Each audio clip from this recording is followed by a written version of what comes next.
Hey guys, Steve from Ripple Training here. I'm here with my creative partner, Mark Spencer. How you doing, Steve? Nice to see you virtually again, but great to see you. Good to see you too, Mark. And today we have a really special announcement. There's a new version of Final Cut Pro. Now, there are two important features, one of which has already been telegraphed by Apple, which is the cinematic mode editing feature. But there's another feature that we've been all begging for nearly 10 years. Right, finally, Final Cut Pro 10.6 includes tracking. Woohoo! So let's dive right in and check out these features and show them off.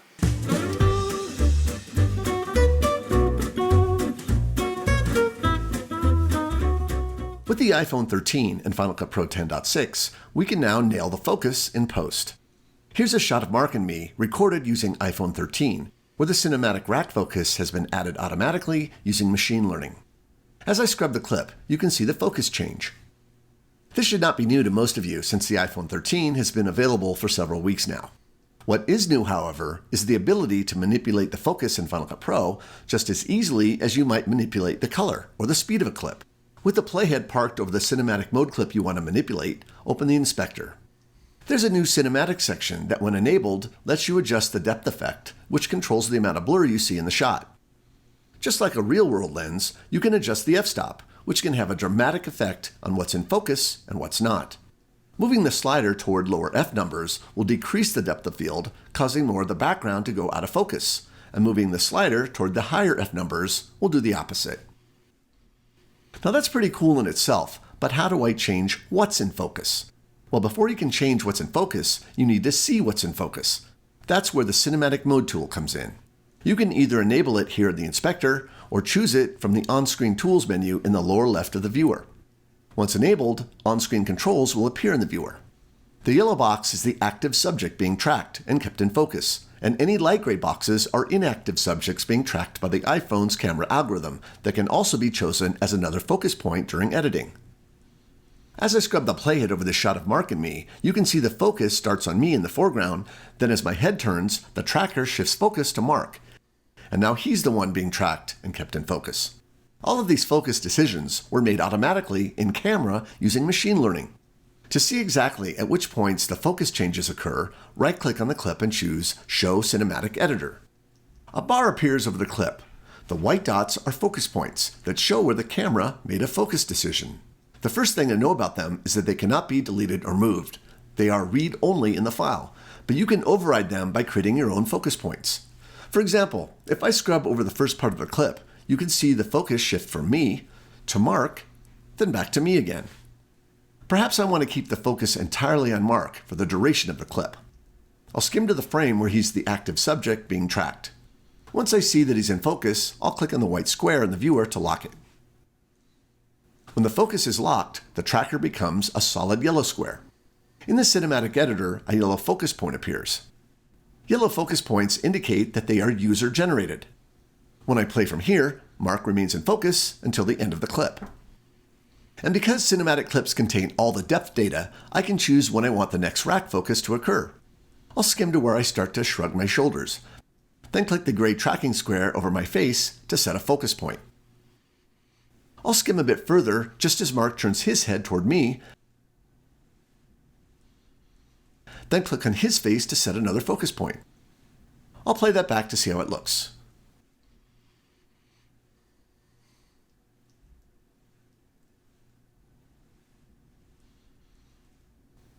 At any point, I can increase or decrease the depth of field to achieve the look I want.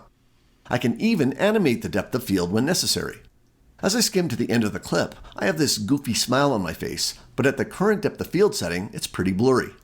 I'll set a keyframe, move the playhead 20 frames later, then increase the depth of field to f10. Now when I turn back to the camera, the depth of field becomes wider. If you need to adjust the timing of the depth of field animation, you'll need to reveal the animation editor by pressing Ctrl V. There's a new cinematic depth of field option listed in the parameter stack. Double-clicking it will reveal an animation graph. Drag right or left on a keyframe to make the depth of field change happen slower or faster. Dragging up or down on a keyframe will change the f-stop value, which of course will result in a blurrier or sharper focus point. Let's look at another cinematic editing scenario you'll run into. Here I have a clip of Mark's dog. His name is Waller, and he loves to bark. But that's another story. Instead of using the entire clip, I've already marked the range I want to use as a favorite. I'll select it, then press E to append it to the timeline. The first thing I do when working with cinematic clips is to enable the cinematic options in the inspector and the cinematic tool to view the focus points. Skimming over the clip, we can see where the focus changes based on what tracker is active. You may have noticed that the tracker for the dog looks different than the tracker for the background. The background track was a result of Mark tapping his phone during recording to change the focus.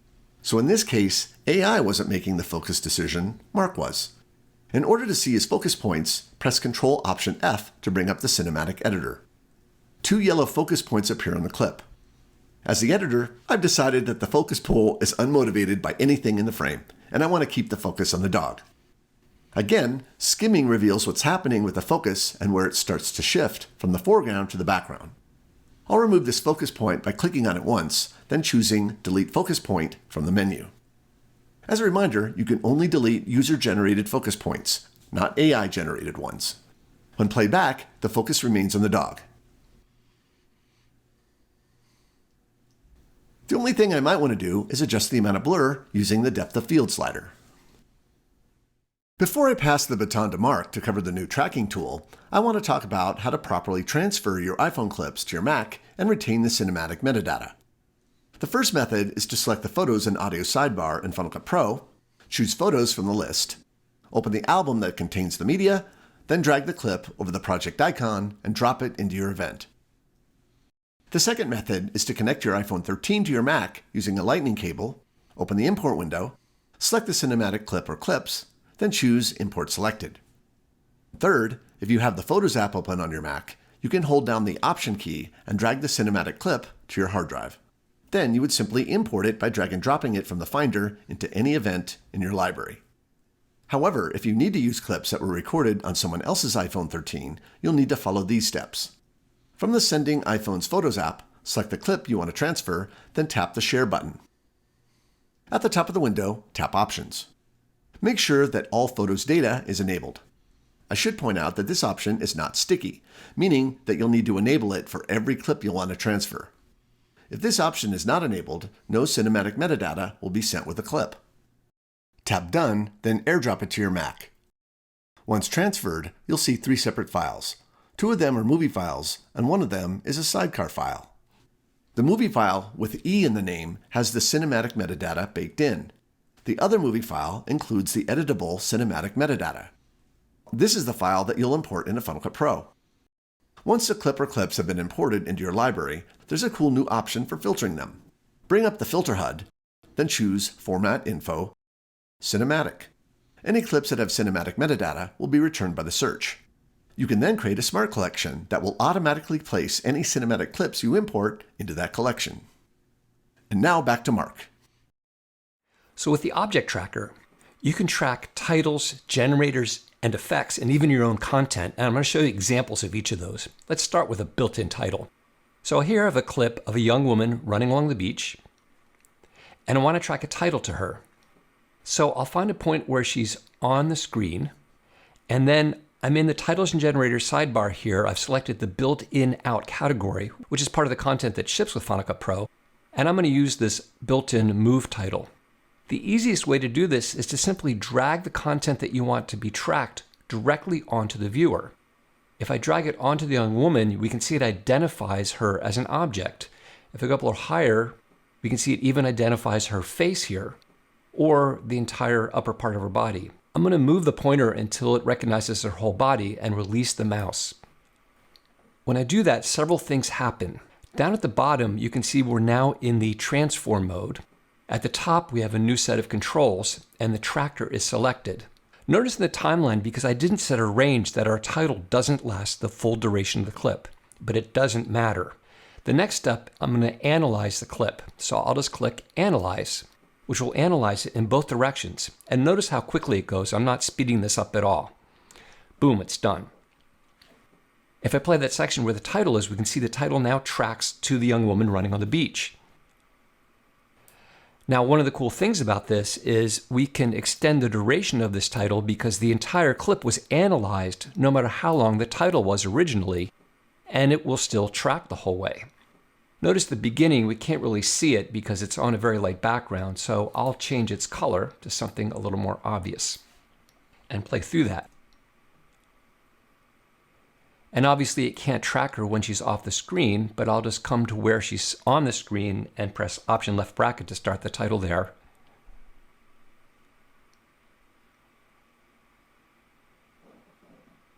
And it continues to track her across the frame until she goes out of the frame. And I'll press Option right bracket to end it there. Now we can also change the position of this title. Notice at the top it says both Tracker and Transform, and the tracker is selected. We could click on Transform in order to move the title, but notice that this control is still available when the tracker is still selected. So you could either adjust the tracker itself or the title. I'm going to take the title and just move it up over here a little bit. No matter where I move it, it will then track based on that location. So I'm free to move it at any point. And it doesn't set a keyframe, it just moves the entire title to be tracked at that location. You can also track any published titles or plugins. For instance, let's say she gets to here and I want to track another title on the back side. I'll trim this one to end. Then I'm going to go down to Ripple Titlemations, which is our own plugin package of titles. I'm going to choose this one called Move Left All. And this time, I don't need to analyze again, so I'm just going to add it directly to the clip by pressing Q. So it's now over this clip, but it's not tracking. But I don't need to analyze again. If I go up to the top of the viewer and click the downward facing arrow next to the word tracker, we can choose the existing track or create a new track. But we don't need a new track, so I'll choose this existing track. As soon as I do that, that title now perfectly tracks along with her as well. And once again, I can reposition it. And then of course I can use all the published parameters to change its size or the block roundness or the color, the font, etc. And we'll track right along with her. Here's a finished example where I have both titles where the first one comes on early. This is the built-in title and then goes away, and then the new title comes in.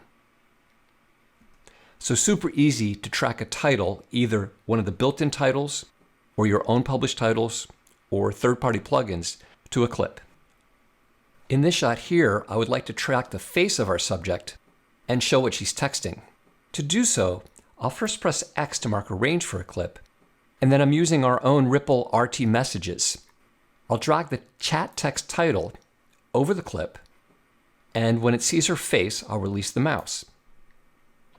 Now you can position your title before or after analyzing. I'm going to go ahead and do it now and move it into position. And then I'll click Analyze, which will analyze both forwards and backwards across the entire range of the clip. I'll play that back. And it does a great job of tracking, however, it's also rotating. Well, that's not a problem. Check this out. With the title selected, if I go to the Video Inspector, in the Transform section, these new icons indicate that the position and rotation parameters have been tracked. If we click right here next to where it says Hide on the same type of icon, we can see that we can turn on and off position, rotation, and scale, or completely remove the tracker. I'll disable rotation and play that back. So you can choose the parameters that you want to be tracked. In this completed example, I've added a couple more titles using the same method I showed you earlier to use the same existing tracking data, so we didn't need to analyze again. So far, it seems to be that you have to choose the object that you want to track to a clip before tracking the clip, but that's not the case. Here I have this drone shot, and let's say I'd like to track this particular little dwelling right here. But I don't know what I want to track, a title or a generator or something else. So with my playhead over this clip, In the video inspector at the bottom is a new tracking section, and it lists any trackers. There aren't any yet, but if I click the plus button here, it will add this tracking grid on top of the video.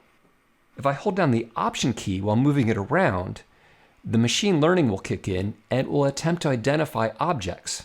Before we just saw people and faces, but it'll try to identify any objects that it can. But you don't have to use this. I can release the Option key and just track the object that I want. So I'm just going to drag to reposition this. If you drag by a corner, it'll scale the whole thing at once. And this top left corner will round it. And then you can rotate it as well, but we don't need to do that here. So I'll place it right over that object. And then I'll click Analyze. And once again, I'm going to let it analyze in real time. I'm not speeding this up at all. So you can see that it works really quickly. Once the analysis is done, if I scrub through, we can see that that object is tracked. And in the video inspector, we can see that track down here. Now to track something to it, I'm going to first press X to mark a range for the clip. And this time I'm going to track a generator. I'll use one of the built-in generators in the Elements category. I'll select the Shapes generator and press Q to add as a connect edit across the full range of the clip. Then in the inspector, I'm going to scale it down. I'll change its blend mode to overlay so we can see underneath it. I'll position it over this object and scale it down a little bit more. Now if we scrub through, it's not tracking, and that's because we haven't applied that tracking data. If we enable the Transform tool at the bottom left corner of the viewer, then go up to the Tracker pop-up menu, we can choose that existing track data that we already applied to the underlying video clip. I'll reposition my object a little bit and play that back.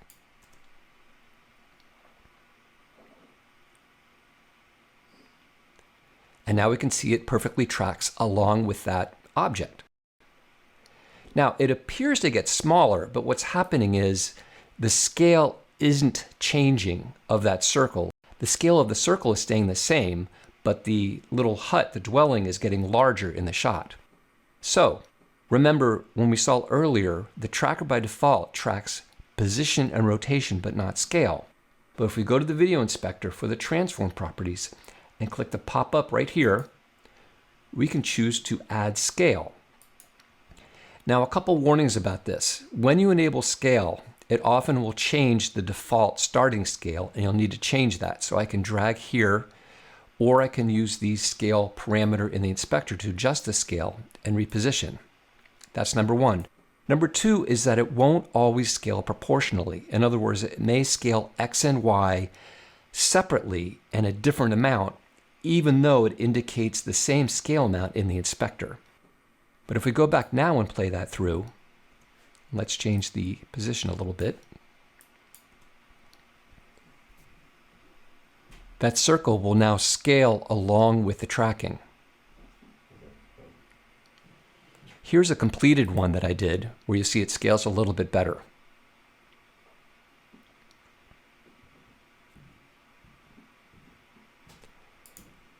So you can enable scale and it can work, but sometimes it takes a little bit of adjustment, and the fact that it's not proportional can get in the way, so it's something to be aware of. You can also track anything you've imported into your library, photos, graphics, even video. So here I have a shot of a little panning shot on this room, and I'd like to put a logo on the wall here. I've imported this logo into the library. So once again, I'll press X to set a range on this clip. I'll drag my logo on top of it in the viewer, and it identifies a few objects, but nothing on the wall. It doesn't really identify this, which I thought it would, but it doesn't. That's okay. I'll just release the mouse right there so that the tracker is right on it. I could adjust it, but I don't need to, so I'm just going to go ahead and analyze.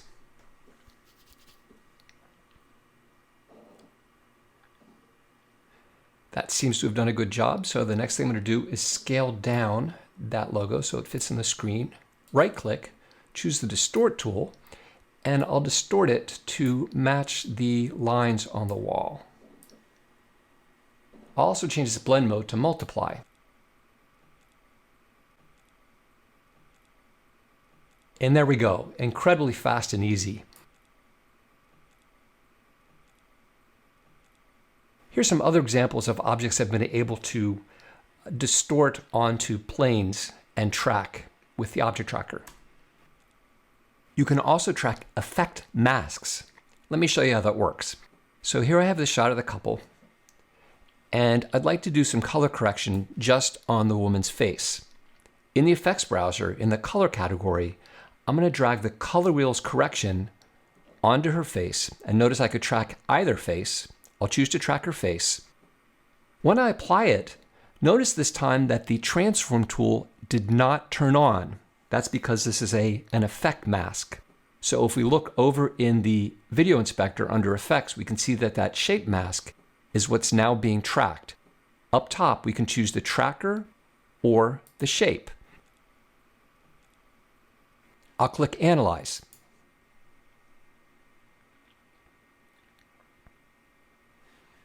And we can see that tracker's done a great job of tracking her face even when she turns slightly sideways there. Now, by default, this tracker and the shape are linked to each other. Notice they look identical. However, I don't want the shape to look like this. I want to decrease the size of this quite a bit and decrease the feathering. But if I were to do that now, for instance, I'll hold the Shift key down in order to proportionally scale it down. If I go back to the tracker, it's adjusted the tracker. I'll press Command Z because I don't want to do that. I want to unlink the position, scale, and rotation of the shape from that of the tracker. So I'll click the link button here to unlink it. And now when I hold the Shift key down and make it smaller, and I select the tracker, we can see that the tracker remains the same. I'll go back to the shape, and I'll bring in the feather amount and adjust this to get it just the way I want. And now notice that my changes match her face for that mask. Right here, it moves off of her a little bit too much. But if I were to adjust it here, for instance, sliding it over, that slides it over for the entire time. I'll press Command Z to undo that. But it's actually easy to fix. I'll go to a point a little before then where I like where it is, right about here. Just adjust it a little bit more. And then what I can do is set a keyframe by clicking directly on the keyframe button for the shape mask, move to where it moves off, slide it back on, and now Final Cut will interpolate the mask between those 2 points. And notice now it does a much better job of staying on there, and it doesn't change the rest of the track. Although I had shifted it off a little bit. So I'll shift it over, and that'll stay over for the whole time. And then it fixes that portion where she turns her face. Now, the corrections you want to do here need to be pretty subtle, and that's why we have this feathering turned on. So I'll go into color wheels at this point. I'll select outside the mask, and maybe I'll just bring down the midtones just to darken the rest of the shot so that she is a little brighter. I'll toggle that correction off and on. I just want to do something subtle. I don't want to go too far here. Maybe I'll slightly desaturate the midtones as well. And maybe I'll bring the global down a little bit as well. Just something that brings a little bit more attention to her face. And now we have a nice track of that color correction directly to her face. So all effects have masks associated with them, so you can track any effect. By the way, you may think, hey, I want to track the draw mask directly. Can't do that. Wish we could, but can't do that. Another great use for tracking effects is when you want to blur or pixelate a face or a logo. So for that, I'll go to the Stylize category, and I'm going to drag the sensor effect onto the face of this young man. This is a separate track from what we did before. I'll click Analyze.